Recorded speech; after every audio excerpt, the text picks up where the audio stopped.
ನಮಸ್ಕಾರ ವೀಕ್ಷಕರೇ, ಸ್ಟಾರ್ 74 ನ್ಯೂಸ್ಗೆ ಸ್ವಾಗತ. ನಾನು ಎಂ ಮಂಗಳಗಟ್ಟಿ. ಮಕ್ಕಳ ಜಗಳದಲ್ಲಿ ತಾಯಿ ಕೊಲೆ ಪ್ರಕರಣ. ಕೊಲೆಯಾದ ಪದ್ಮಾಪತಿ ಶ್ರೀನಿವಾಸ್ ಕೊಲೆ ಬಗ್ಗೆ ಮಾಹಿತಿ. ಅಣ್ಣನ ಅಕ್ರಮ ಸಂಬಂಧದ ಬಗ್ಗೆ ಕೇಳಿದ್ದಕ್ಕೆ ತಮ್ಮನ ಕೊಲೆ ಮಾಡಲು ಯತ್ನ ನಡೆದಿತ್ತು.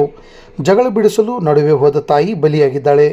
ಮದುವೆಯಾದರೂ ಪರಸ್ತ್ರೀ ಜೊತೆಗೆ ಸಂಬಂಧ ಇಟ್ಟುಕೊಂಡಿದ್ದ ಮಂಜುನಾಥನ ಅಕ್ರಮ ಸಂಬಂಧ ಪ್ರಶ್ನಿಸಿದ್ದಕ್ಕೆ ತಮ್ಮ ಲಕ್ಷ್ಮಣನ ಮೇಲೆ ಹಲ್ಲೆಗೆ ಯತ್ನ. ಗಲಾಟೆ ಬಿಡಿಸಲು ಹೋದಾಗ ಗ್ಲಾಸ್ನಿಂದ ಇರಿದಿದ್ದ ಮಂಜುನಾಥ್, ಗಂಭೀರವಾಗಿ ಗಾಯಗೊಂಡಿದ್ದ ತಾಯಿ ಪದ್ಮಾ ಕಿಮ್ಸ್ಗೆ ರವಾನೆ ಮಾಡಲಾಗಿತ್ತು. ಕಿಮ್ಸ್ನಲ್ಲಿ ಚಿಕಿತ್ಸೆ ಪಡೆಯುತ್ತಿದ್ದ ಪದ್ಮಾ ನಿನ್ನೆ ಬೆಳಗಿನ ಜಾವ 7 ಗಂಟೆಗೆ ಸಾವನ್ನಪ್ಪಿದ್ದಾಳೆ. ಮಹಿಳೆ ಜೊತೆಗಿನ ಅನೈತಿಕ ಸಂಬಂಧವೇ ಘಟನೆಗೆ ಕಾರಣ. ಕೊಲೆಯಾದ ಪದ್ಮಾ ಪತಿ ಶ್ರೀನಿವಾಸ್ ಹೇಳಿಕೆ. ಸಹೋದರಿಯೊಬ್ಬರನ್ನು ವಶಕ್ಕೆ ಪಡೆದಿರುವ ಪೊಲೀಸರು. ಮಕ್ಕಳ ಜಗಳದಲ್ಲಿ ತಾಯಿ ಕೊಲೆ ಪ್ರಕರಣ. ಘಟನಾ ಸ್ಥಳ ಮತ್ತು ಕಿಮ್ಸ್ ಆಸ್ಪತ್ರೆಗೆ ಪೊಲೀಸ್ ಆಯುಕ್ತ ಎನ್ ಶಶಿಕುಮಾರ್ ಭೇಟಿ. ತೊರವಿ ಹೊಕ್ಕಲ್ನಲ್ಲಿರೋ ಮನೆಗೆ ಭೇಟಿ ನೀಡಿ ಪರಿಶೀಲನೆ ನಡೆಸಲಾಯಿತು. ಪೊಲೀಸ್ ಅಧಿಕಾರಿಗಳಿಂದ ಮಾಹಿತಿ ಪಡೆದ ಎನ್ ಶಶಿಕುಮಾರ್, ಮಹಿಳೆಯೊಂದಿಗಿನ ಅನೈತಿಕ ಸಂಬಂಧವೇ ಕೊಲೆಗೆ ಕಾರಣ. ಮಂಜುನಾಥ್ ಬೇರೆ ಮಹಿಳೆಯೊಂದಿಗೆ ಅನೈತಿಕ ಸಂಬಂಧ ಹೊಂದಿದ್ದ. ಅನೈತಿಕ ಸಂಬಂಧ ಪ್ರಶ್ನಿಸಿದ್ದಕ್ಕೆ ಮನೆಯಲ್ಲಿ ಆಗಾಗ ಜಗಳ ಆಗುತ್ತಿತ್ತು. ನಿನ್ನೆ ಜಗಳ ವಿಕೋಪಕ್ಕೆ ಹೋಗಿದೆ. ಕಿಟಕಿಯ ಗಾಜಿನಿಂದ ಹೊಟ್ಟೆಗೆ ತಿವಿಯಲಾಗಿದೆ. ಮೂವರರ ಪೈಕಿ ಯಾರು ಚಾಕುವಿನಿಂದ ಇರಿದಿದ್ದಾರೆ ಅನ್ನೋದನ್ನು ಮಾಹಿತಿ ಪಡೆಯುತ್ತಿದ್ದೇವೆ. ತಂದೆ ಮತ್ತು ಇಬ್ಬರು ಮಕ್ಕಳನ್ನು ವಶಕ್ಕೆ ಪಡೆದು ವಿಚಾರಣೆಗೆ ಗುರಿಪಡಿಸಿದ್ದೇವೆ ಎಂದು ಹುಬ್ಬಳ್ಳಿಯಲ್ಲಿ ಎನ್ ಶಶಿಕುಮಾರ್ ಹೇಳಿದರು. ನಿಂತ್ಕೊಳ್ಳಲ್ಲ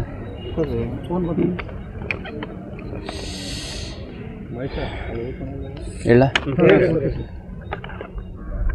ಹುಬ್ಬಳ್ಳಿ ಧಾರವಾಡ ನಗರ ಕಮಿಷನರೇಟ್ ವ್ಯಾಪ್ತಿಯ ಕಮರಿಪೇಟೆ ಪೊಲೀಸ್ ಠಾಣಾ ಸರಹದ್ನಲ್ಲಿ ತೊರವಿ ಹಕ್ಕಲ್ ಅನ್ನುವಂಥ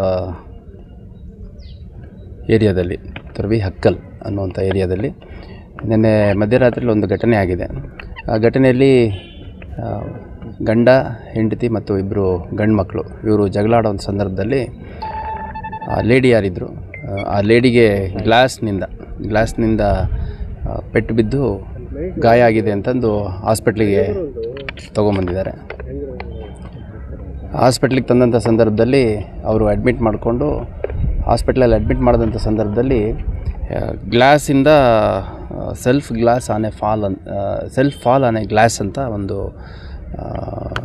MLC ಮಾಡಿಸಿದ್ದಾರೆ. ಅಂದರೆ ಗ್ಲಾಸ್ ಮೇಲೆ ಬಿದ್ದು ಗಾಯ ಆಗಿದೆ ಅಂತಂದು. ನಂತರದಲ್ಲಿ ಇವತ್ತು ಬೆಳಗ್ಗೆ 7 ಗಂಟೆ ಸಮಯಕ್ಕೆ ಆ ಲೇಡಿದು ಡೆತ್ ಆಗಿದೆ. ನಂತರದಲ್ಲಿ ನಾವು ಪರಿಶೀಲನೆ ಮಾಡಿದಂಥ ಸಂದರ್ಭದಲ್ಲಿ ಅದು ಒಂದು ಗಾಜಿನ ತುಂಡಿನಿಂದ ಹಲ್ಲೆ ಮಾಡಿರುವಂಥದ್ದು ಅಂತ ನಮ್ಮ ಪ್ರಾಥಮಿಕ ವಿಚಾರಣೆಯಲ್ಲಿ ತಿಳಿದು ಬಂದಿದೆ. ಆಮೇಲೆ ಕಾರಣ ಏನು ಅಂತ ನಾವು ಪರಿಶೀಲನೆ ಮಾಡಿದಂಥ ಸಂದರ್ಭದಲ್ಲಿ ಮಗ ಒಬ್ಬ, ಅವನು ಇನ್ಯಾವುದೋ ಒಂದು ಹೆಂಗಸಿನ ಜೊತೆ ಸಂಬಂಧ ಇದೆ ಅಂತಂದು ಮಗ ಸೊಸೆ ನಿರಂತರವಾಗಿ ಜಗಳ ಆಡ್ತಿರ್ತಾರೆ. ಮಗ ಮಾಡ್ತಿರೋದು ತಪ್ಪು ಅಂತಂದು ಈಕೆ ಖಂಡಿಸಿರ್ತಾಳೆ. ಮತ್ತು ಯಾಕೆ ಈ ಥರ ಮಾಡ್ತೀಯ, ನಿನ್ನಿಂದ ಮನೇಲಿ ನೆಮ್ಮದಿ ಇಲ್ಲ, ಮರ್ಯಾದೆ ಇಲ್ಲ ಅಂತೆಲ್ಲ ಭಾಳ ಕ್ರಿಟಿಸೈಸ್ ಮಾಡಿರ್ತಾಳೆ, ಬೈದು ಬುದ್ಧಿ ಹೇಳೋ ಪ್ರಯತ್ನ ಮಾಡಿರ್ತಾಳೆ. ಹಾಗಾಗಿ ಗಂಡ ಇಬ್ಬರು ಮಕ್ಕಳು ಅಂದರೆ 3 ಜನ ಸೇರಿಕೊಂಡು ಆ ಲೇಡಿ ಜೊತೆ ಗಲಾಟೆ ಮಾಡಿದ್ದಾರೆ. ಗಲಾಟೆ ಮಾಡಿದಂಥ ಸಂದರ್ಭದಲ್ಲಿ ಹಲ್ಲೆ ಆಗಿ ಆ ಹಲ್ಲೆಯಿಂದ ಸಾವುಂಟಾಗಿದೆ ಅಂತ ಹೇಳಿಬಿಟ್ಟು ಸೊಸೆ ಏನಿದ್ದಾಳೆ ಆಕೆ 3 ಜನರ ಮೇಲೆ ಕಂಪ್ಲೇಂಟನ್ನು ಕೊಟ್ಟಿದ್ದಾಳೆ. ಮತ್ತು ನಿನ್ನೆ ರಾತ್ರಿ ಸುಮಾರು ಒಂದು 11:30 ಸಮಯದಲ್ಲಿ ಸ್ಟೇಷನ್ಗೆ ಕೂಡ ಈ ಒಂದು ಗಲಾಟೆ ಬಗ್ಗೆ ಮಾಹಿತಿ ಹೋಗಿದೆ. ಆ ಸಂದರ್ಭದಲ್ಲಿ ಆತ ಯಾರಿದ್ದಾನೆ, ಮೃತಳ ಗಂಡನೇ ಇಲ್ಲ, ಮಕ್ಕಳು ಕುಡಿದಿದ್ದಾರೆ, ಅವ್ರನ್ನೆಲ್ಲ ನಾನು ಮ್ಯಾನೇಜ್ ಮಾಡ್ತೀನಿ, ಕಂಟ್ರೋಲ್ ಮಾಡ್ತೀನಿ, ಈ ಟೈಮಲ್ಲಿ ನಮ್ಮದು ಕುಟುಂಬದ ವಿಷಯಕ್ಕೆ ಸ್ಟೇಷನಿಗೆ ಬಂದು ಕೇಸೆಲ್ಲ ಆಗೋದು ನಮಗೆ ಇಷ್ಟ ಇಲ್ಲ ಅಂತ ಹೇಳಿಬಿಟ್ಟು ವಾಪಸ್ ಹೋಗಿದ್ದಾರೆ. ಆ ವಾಪಸ್ಸು ಸ್ಟೇಷನಿಗೆ ಬಂದಂಥ ಸಂದರ್ಭದಲ್ಲಿ ಅಥವಾ ವಾಪಸ್ ಹೋದಂಥ ಸಂದರ್ಭದಲ್ಲಿ ಯಾವುದೂ ಬಡದಾಟ ಆಗಿಲ್ಲ, ಬಾಯಿ ಮಾತಿನ ಗಲಾಟೆ ಅಷ್ಟೇ ಆಗಿದೆ. ನಂತರದಲ್ಲಿ ಮನೆಗೆ ಹೋದ್ಮೇಲೆ ಗಲಾಟೆ ಮುಂದುವರಿಸಿ ಒಂದು ಘಟನೆ ಆಗಿ ಅದು ಇಂಜುರಿ ಸ್ವಲ್ಪ ಮಿನಿಮಲ್ಲೇ ಇದೆ. ಬಟ್ ಡಾಕ್ಟ್ರ್ ಹೇಳುವಂಥದ್ದು ಇಂಜುರಿ ಮಿನಿಮಲ್ ಇದೆ, ನಂತರ ಸ್ವಲ್ಪ ಬೇರೆ BP ರಿಲೇಟೆಡ್ ಇಶ್ಯೂಸಲ್ಲಿ ಸಡನ್ನಾಗಿ ಫಾಲ್ ಆಗಿ ಡೆತ್ ಆಗಿದೆ ಅಂತ ಹೇಳ್ತಾರೆ. ಅದು ಪೋಸ್ಟ್ ಮಾರ್ಟಮಲ್ಲಿ ಏನು ಕೊಡ್ತಾರೆ ಅನ್ನೋಂಥದ್ದು ನಾವು ತೊಗೋಬೇಕಾಗಿದೆ. ಸೊ ಈ ರೀತಿ ಘಟನೆಗಳು ವೆರಿ ಅನ್ಫಾರ್ಚುನೇಟ್. ಇದೆಲ್ಲ ಅನಪೇಕ್ಷಿತ ಸಾವುಗಳು. ಯಾಕಂದರೆ ಏನೇ ಕೌಟುಂಬಿಕ ಕಲಹ ಇದ್ದರೂ, ಗಲಾಟೆಗಳಿದ್ದರೂ ಮಾತುಕತೆ ಮುಖಾಂತರ, ಗುರು ಹಿರಿಯರ ಮುಖಾಂತರ ಪರಿಹಾರ ಮಾಡ್ಕೋಬೋದಾಗಿದೆ.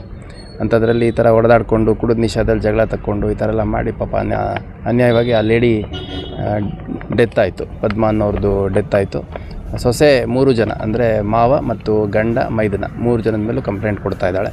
ಸೊ 3 ಜನರನ್ನ ನಾವು ವಶಕ್ಕೆ ತೊಗೊಂಡಿದ್ವಿ. ಆದಷ್ಟು ಪ್ರಕರಣ ದಾಖಲಾದ ತನಿಖೆಯನ್ನು ಮಾಡಿ ಅಗತ್ಯ ಕಾನೂನು ಕ್ರಮವನ್ನು ಕೈಗೊಳ್ಳಲಾಗುತ್ತೆ. ಸರ್ ಚುಚ್ಚಿದ್ದು ಯಾರು ಸರ್? ಚುಚ್ಚಿದ್ದು ಯಾರು ಅನ್ನೋಂಥದ್ದು ನಾವು ಇವಾಗೆಲ್ಲ ಪತ್ತೆ ಮಾಡಬೇಕಲ್ಲ.